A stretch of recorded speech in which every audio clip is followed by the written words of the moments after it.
Paulo, a gente fala agora sobre os desafios da cidade com o professor titular da Faculdade de Arquitetura e Urbanismo do Mackenzie, professor Walter Caldana Júnior. Tudo bem, professor? Mais uma vez, é sempre bom receber o senhor aqui. Estávamos juntos no dia 25 de janeiro desse ano e não imaginávamos o que iríamos encontrar ao longo desse ano, né, professor?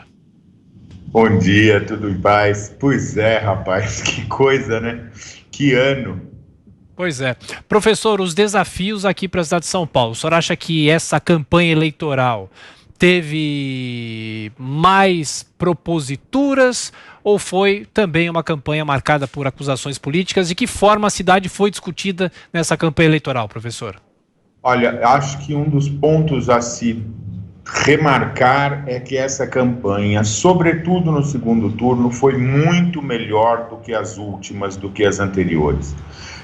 Nós ainda estamos longe de ter uma campanha, digamos, profunda, mas já tivemos um salto de qualidade com relação às últimas, muito importante, e acho também que o eleitor paulistano escolheu um excelente segundo turno, porque são claramente duas propostas distintas para o futuro da cidade, porém duas propostas equilibradas, ou seja, o eleitor paulistano voltou a fazer aquilo que sempre fez historicamente, que é apontar um caminho de qualidade para a construção do futuro da cidade.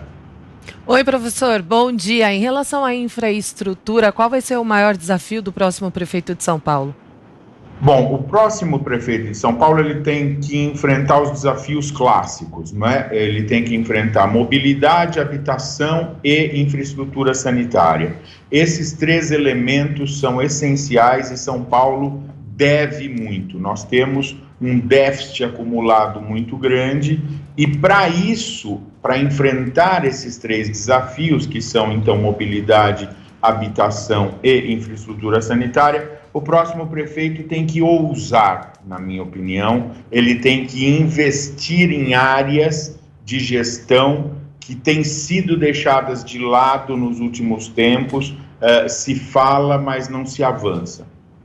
Professor Caldana, há quanto tempo, obviamente, a gente já acompanha eleições e o grande debate sobre o futuro do elevado João Goulart, antigo elevado Costa e Silva, Minhocão aqui em São Paulo. Inclusive, os jornais trouxeram essa semana urbanistas falando, o senhor inclusive chegou já a se pronunciar em relação a isso.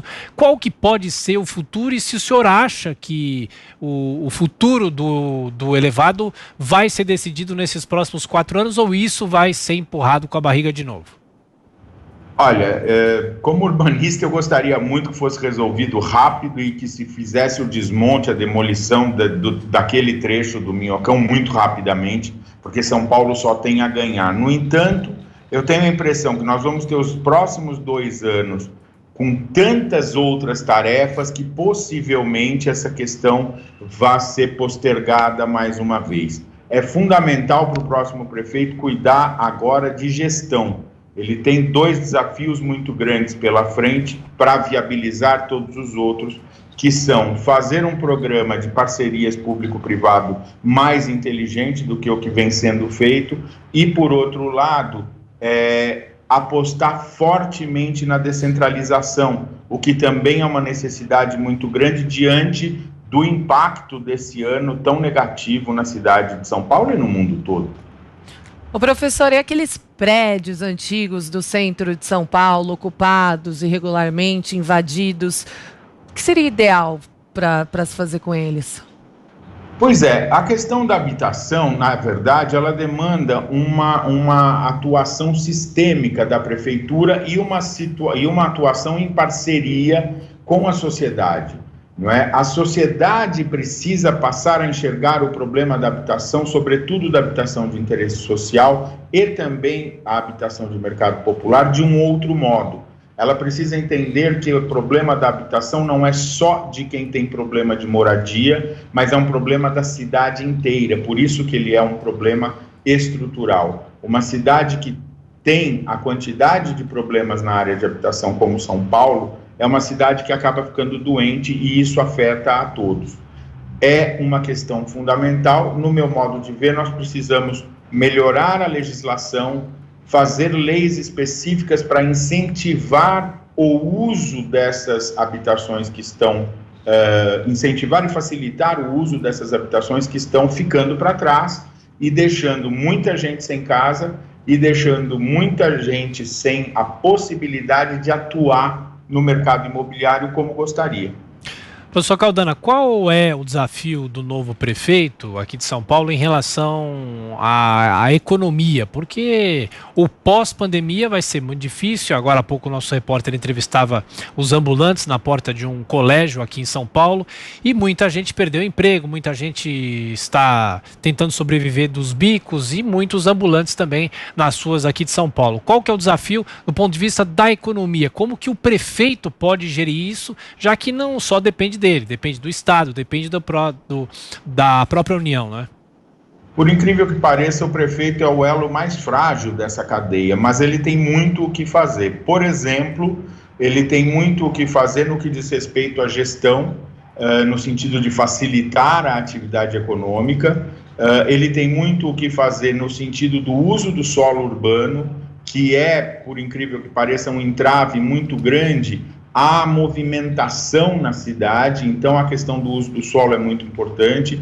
Quando eu digo que o prefeito tem que ousar na descentralização para São Paulo superar a crise econômica que vem aí, e vem pesada, nós temos que fortalecer os centros e os subcentros da cidade. São Paulo é uma cidade que tem centros espalhados pela cidade toda e nós temos que fortalecer a economia local. Para isso, existe um instrumento chamado planos de bairro.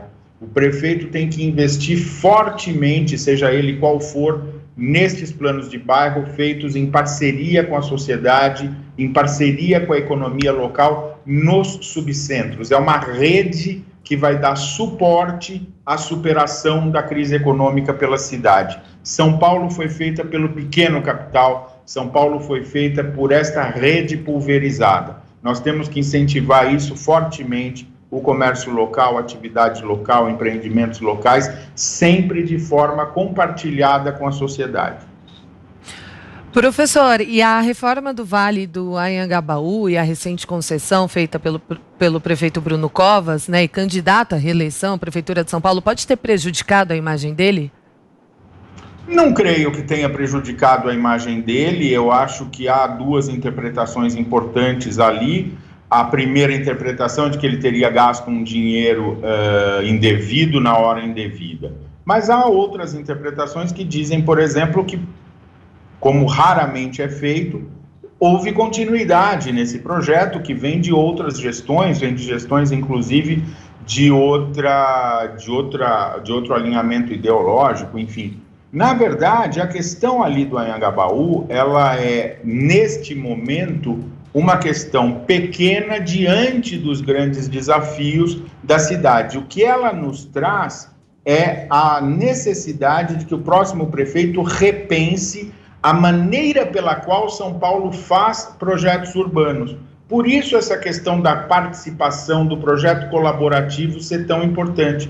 O grande problema do Anhangabaú, a meu ver, é que foi um processo antigo, um processo feito com metodologias antigas. Nós vamos ter que melhorar muito esses processos na cidade. Nós temos revisão do plano diretor o ano que vem, nós temos, em um futuro breve, uma pressão muito forte para mudar a lei de zoneamento, ou seja, nós temos que entender que estes mecanismos hoje são ainda fundamentais para que a gente consiga fazer uma São Paulo mais dinâmica, para recuperar o dinamismo histórico da cidade. Professor, o senhor fala da lei de zoneamento, o senhor fala do plano diretor, que são pontos importantíssimos para o futuro de São Paulo, mas os paulistanos se preocupam também, os moradores se preocupam muito com o IPTU, se é possível que nós tenhamos aumento de IPTU proximamente, e a prefeitura sempre protela, sempre vai postergando a correção da planta genérica de valores aqui de São Paulo, porque é algo que não rende voto, se o IPTU aumentar, o candidato pode perder voto nas urnas. O senhor acha que nesses próximos 4 anos teremos essa correção? Porque de 2009 para cá nós não tivemos praticamente nenhuma correção e os preços em 2009 eram uns e agora 2020 são outros preços, né?